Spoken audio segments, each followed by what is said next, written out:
Welcome to SAVOR, Indiana. I'm Ron Gifford. This week we're in Lake County, located in northwest Indiana on the southern shores of Lake Michigan, just minutes from downtown Chicago. We begin in the city of Whiting, Lake County's quaint littlest city, loaded with small-town charm. Whiting has had a partner in its prosperity since 1889, when Standard Oil built its Midwest refinery on 235 acres, roughly half the area of the entire city. The town of Whiting became a city in 1903. Whiting has a variety of housing options, from traditional to historic. In fact, some of the homes Standard Oil originally built for company executives are still occupied today.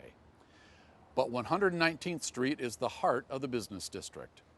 That's where I met Mayor Joe Stahura, who took me on a tour of Whiting's Main Street. Yeah, this is a pretty cool story. You know, our business district really is what people think about when they think about Whiting. We've done a lot of work to try to make sure that we work with businesses and try to make this the story of the community. We hold our events down here, tons of special events on the weekends. Pierogi Fest is here on an annual basis. All the businesses have really been great supporting us. New businesses coming in, businesses expanding. Really cool story. But it's all about putting people on the street, hoping they support our businesses, and hopefully then they can thrive and survive. So tell us a little bit about some of the new businesses that have moved onto Main Street over the last couple of years. Yeah, it's been a great story. You know, we've probably all starts with Bulldog Brewery. You know, they came in, took a chance on the city very early in the process, brew beer on site. Just a great, cool part of and nowadays it's part of everybody's community, but that was a good start for us. Ryan, this is Tracy and Kevin Clark. I'd like to meet you from Bulldog Brewery. Hi. Hey, Kevin. Nice to meet you. So tell me about Bulldog Brewing. All of our beers and what we do, we try to draw on different things in the region. So tell me how you went from your kitchen to this place on Main Street. Well, I started brewing in the kitchen, and I'm an engineer by trade, so I started building bigger and larger equipment, and at some point Tracy got a little frustrated with the size and the scale of things, and she told me I had to leave the kitchen, and I think she thought I was going to go just to the garage, but we had some friends that introduced us to the city of Whiting, and we eventually met Mayor Joe Stahura, and this is where we ended up. And I don't really think that was her full plan, but she followed along and supported me, and here we are. What does being on Main Street mean to your business? Whiting has been great to us all along. What attracted us to come to Whiting was the down-home feel. You could still walk up and down the streets, and a lot of people still do walk in town to the facilities. That's really what attracted us. So Mayor, tell me about this ballpark here at the end of 119th Street. Sure, this is Oil City Stadium at Standard Diamonds Park. Standard Diamonds Park was the old recreational facility we had here. We wanted to maintain that integrity of that name. It really is the birth of the stadium district. Ron, I'd like you to meet Joel and Amy Bender. Hello. Mind Benders. Joel. Hi, Ron. Amy. So tell me about Mind Benders. Where we offer games and puzzles that you're not going to find in the big box stores. So when you come into our store, you'll find brain games for all ages, you'll find brain teasers, logic games, and you'll find a lot of early developmental items for the little ones that'll help aid in their education. We're no electronics, we're no computer. We want to get you off that and back to hands-on learning, and development. So we want you to look, try it, and so it doesn't end up in your closet or in your attic. We want the kid to be excited over the game, come home and play it. That's the thing about it. You try it, to make sure you know what you're doing before you go home with it. You don't have to read instructions, and you're ready to go. Jim, this is Ron.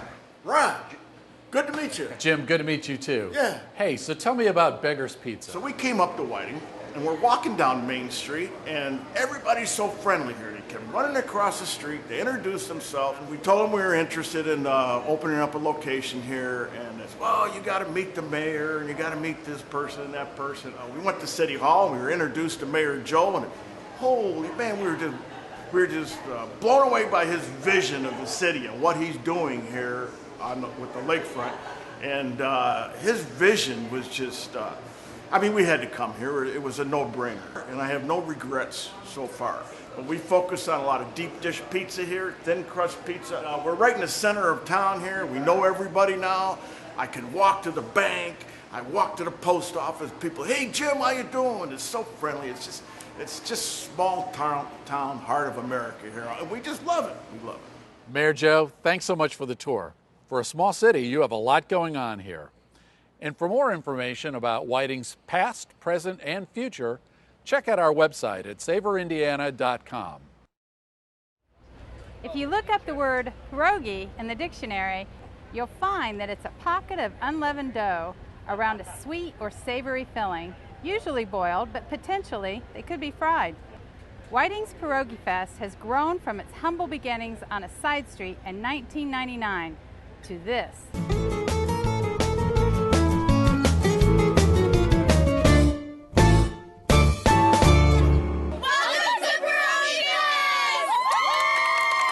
Today, the Pierogi Fest, presented by the Whiting-Robertsdale Chamber of Commerce, features nearly 100 food vendors offering more than 1,200 different items. Each year during the festival, the population of Whiting grows from the normal 5,000 people to around 300,000 attendees. It's one of the largest food festivals in the Midwest. The Pierogi Fest was the brainchild of 3 community leaders who were looking for a way to celebrate this area's Eastern European heritage. What better way than with a traditional food which evokes fond memories of days gone by? We asked the mascot, Mr. Pierogi, to lead our culinary tour. I would love to introduce you to Mariola from MJ Polish Deli. Mariola, why don't you tell us what you have?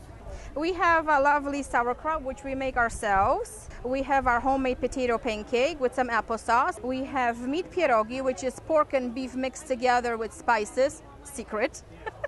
We have a potato with onion and a lovely browned smoked sausage. Oh, that has great flavor. Thank you. Laura, up next we have Chris from Kasha's Pierogi. Chris, why don't you tell us what we have in front of us? So what we have in front of us is a potato and cheese pierogies. That's generally our best and #1 seller. I have a variety of pierogies. I have some buffalo chicken pierogies. I have some potato and cheese. I have some cheddar with jalapeno. We also have some spinach and some beef pierogi as well. Oh, that is soft, and with the sour cream, that really brings out the flavor. Laura, I would love to introduce you to Lisa from Dan's Pierogi. Hi. Lisa, can you tell me what you guys have? Yes, we have 14 varieties of pierogies, and they span from anywhere from your traditional potato and sauerkraut. And we also have ones that are more of a delicacy, which are the fruits. We have 4 fruits. We offer cherry, strawberry, blueberry, and plum. And these are all whole fruits, and there's no preservatives, no jams, and as soon as you bite into it, it's nice and juicy. Wow, that is juicy and kind of crispy on the outside. After sampling all those pierogies, I needed some exercise. So I decided to get a jump on my holiday shopping by strolling through many of the arts and crafts vendors' displays. One unique shopping area is the Tchotchke Mall, featuring about 20 vendors offering ethnic memorabilia. I asked Tom Dabberton, one of the Pierogi Fest founders, why he believes this annual event is so popular. But it's crazy, zany, and just a lot of fun. The parade draws over 100,000 people. It's one of the craziest parades in America. It was influenced by the movie Animal House, one of my favorite movies. And also the fact that I saw some of the quirky ethnic customs in the 1960s and 70s, and I thought we'd have a little fun with it. The Pierogettes are actually Mr. Pierogi's cheerleaders, if you will. They're junior high age girls that dress up as Miss Mushroom, Miss Cheese, Miss Sauerkraut. They're named after pierogies, and they're really his cheerleaders.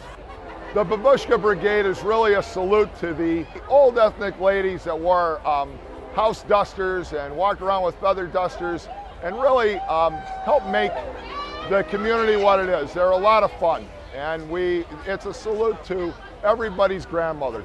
The Precision Lawn Mowing team is really a salute to the men that I used to see in the 1960s and 70s when they cut their grass. They would wear some of their old Sunday best along with some of their newer clothes, and it was a mismatch of clothing. And so we decided when we held this parade that we were going to salute them as well. And the festival itself is just a lighthearted view at our ethnic roots and the fun that we have as a community. And I think it's really an opportunity for people to come back to their roots, to come back and enjoy that small town America with kind of a quirky twist to it. The Pierogi Fest also features activities for kids, tweens, and teens, as well as multiple beer gardens and a wine and cheese garden for the adults. Visitors are drawn to downtown Whiting from all over the United States the last weekend in July to make some special memories of their own. Details of the Pierogi Fest vary from year to year, so for up-to-date information, visit our website, savorindiana.com, where you'll find a link to all things pierogi. For SAVOR Indiana, I'm Laura Sheets. If you think a day at the beach in Whiting is like a day at the beach anyplace else in Indiana, think again.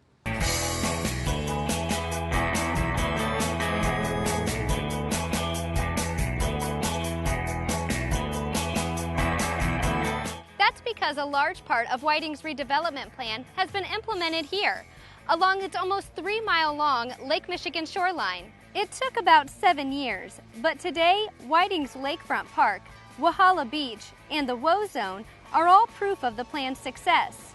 I met Mayor Joe Stahura at Whiting Lakefront Park, who told me about some of Lakefront Park's amenities. Well, really, this is our greatest asset. You know, it's the shores of Lake Michigan. The park itself is around 32 acres. We're standing in the gazebo. Right adjacent to us, we just had a wedding ceremony at our folly in our formal garden. Behind us, we have a 300-foot fishing pier. On the other side of us, we have the beautiful skyline of one of our largest suburbs, Chicago. Along the boardwalk here, we have a 2-tiered boardwalk that actually is for passive walkers and also for bike riders. In the southern part of the park, we have a pond and a waterfall. We have a pavilion that we hold concerts at. It's just an amazing amount of real estate and facilities, and it's used in the summertime unbelievably. Tell me about Walhalla Beach. So it's basically 23 acres of Lake Michigan shoreline. We purchased it from the county, Lake County, and we've now tried to improve it and try to improve the programming that's there right now.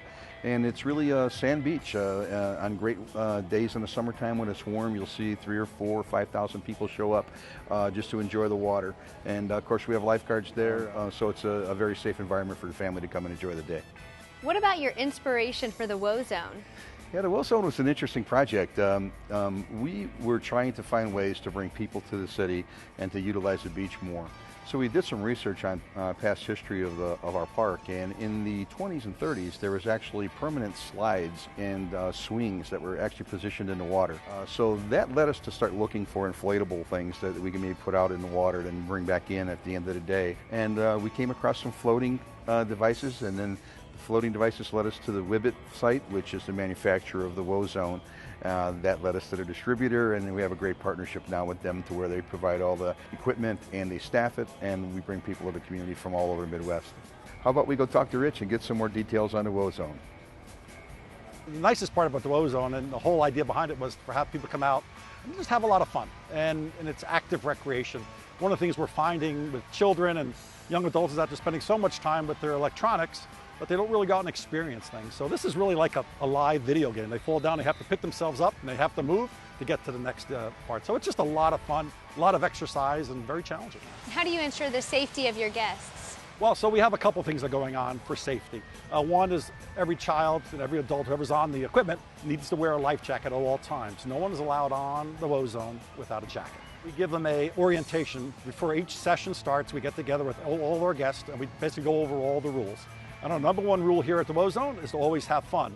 But to have fun, we have to do it in a safe manner. So we just talk about 5 or 6 things that they want to be cautious about when they're out on the product.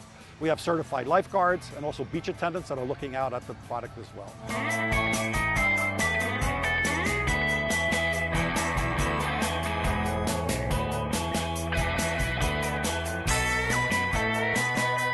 In addition to the floating water parks, the Woe Zone also offers stand-up paddle boards, kayaks, and corkles.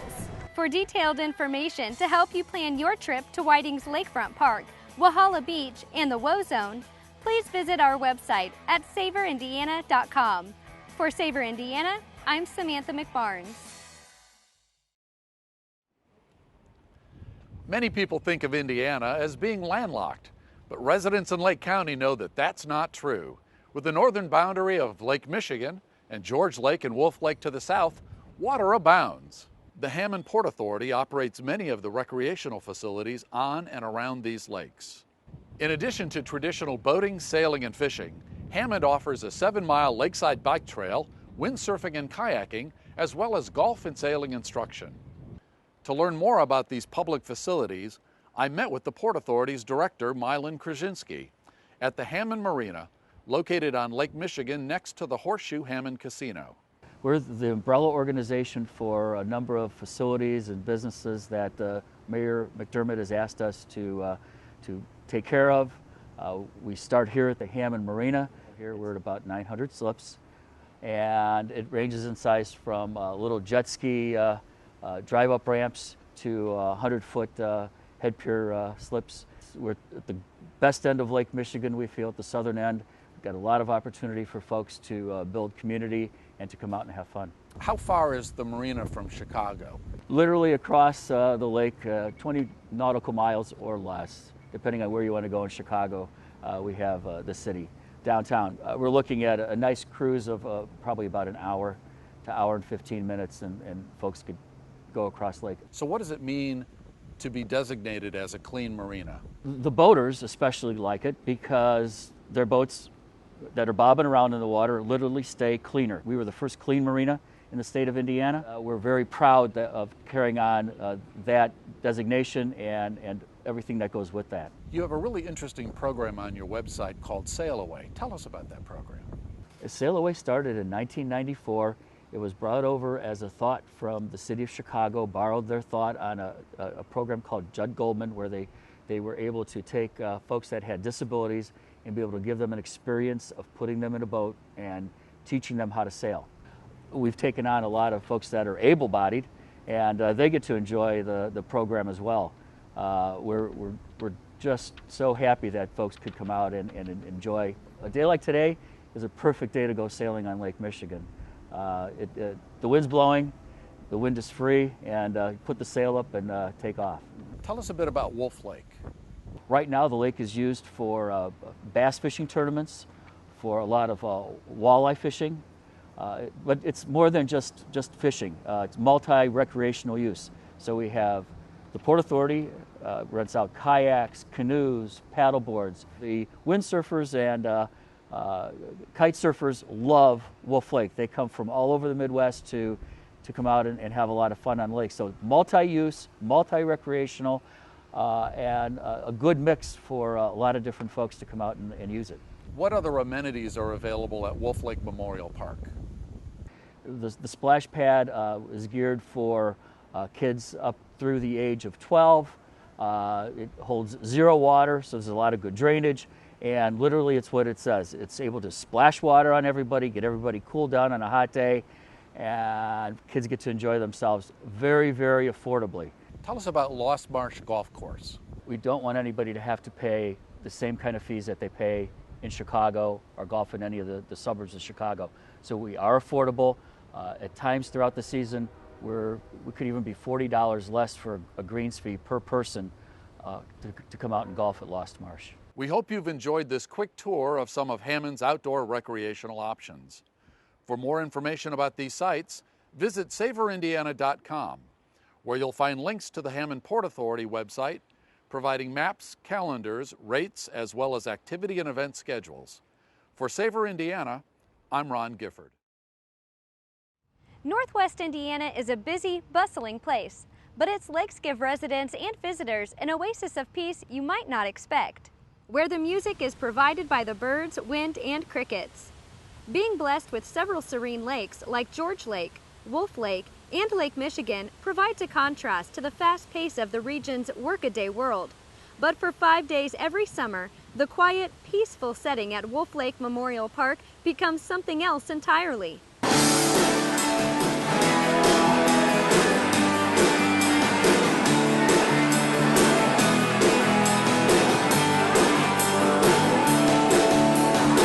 The Festival of the Lakes is a celebration of the diversity of Hammond, home to approximately 80,000 people. This popular festival began in 1984 and has expanded under the leadership of Hammond Mayor Thomas McDermott, who wanted to draw together this multicultural community. Amazingly, the cost of the concerts at the pavilion at Wolf Lake are all free of charge, underwritten by 60 community sponsors, with only a fee charged for parking. This festival does include something for everyone. There are local food vendors, many grilling on the spot, as well as national restaurant chains, a beer garden, carnival rides for kids of all ages.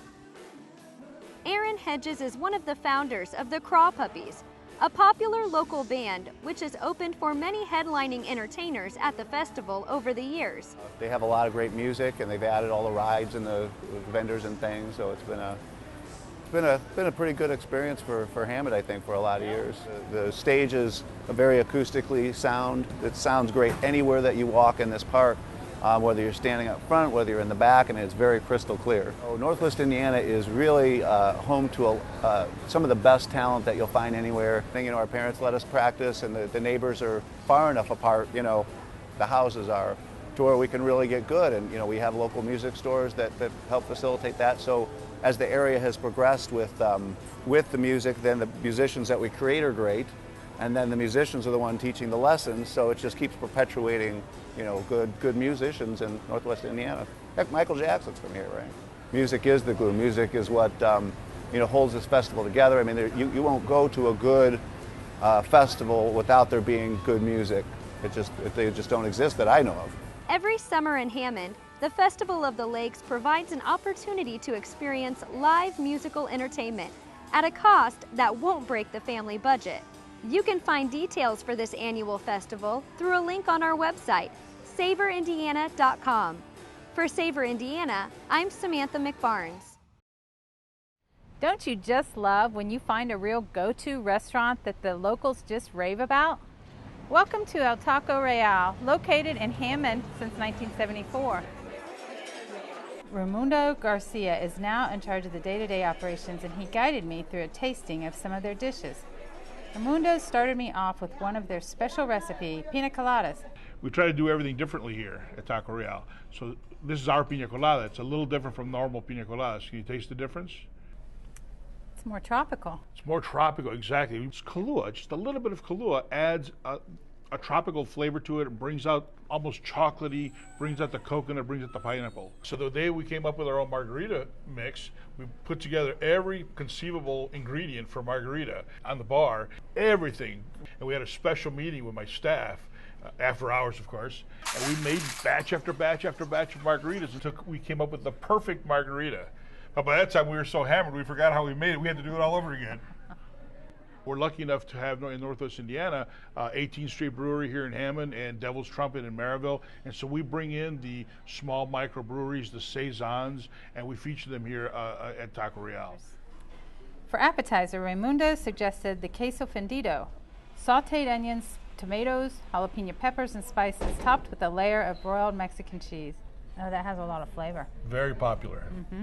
I then tried the Nachitos Especiales, featuring corn taco chips topped with refried beans, Mexican cheese, jalapeno peppers, carrots, sour cream, and guacamole. Mm-hmm. Well, you didn't get enough on your face.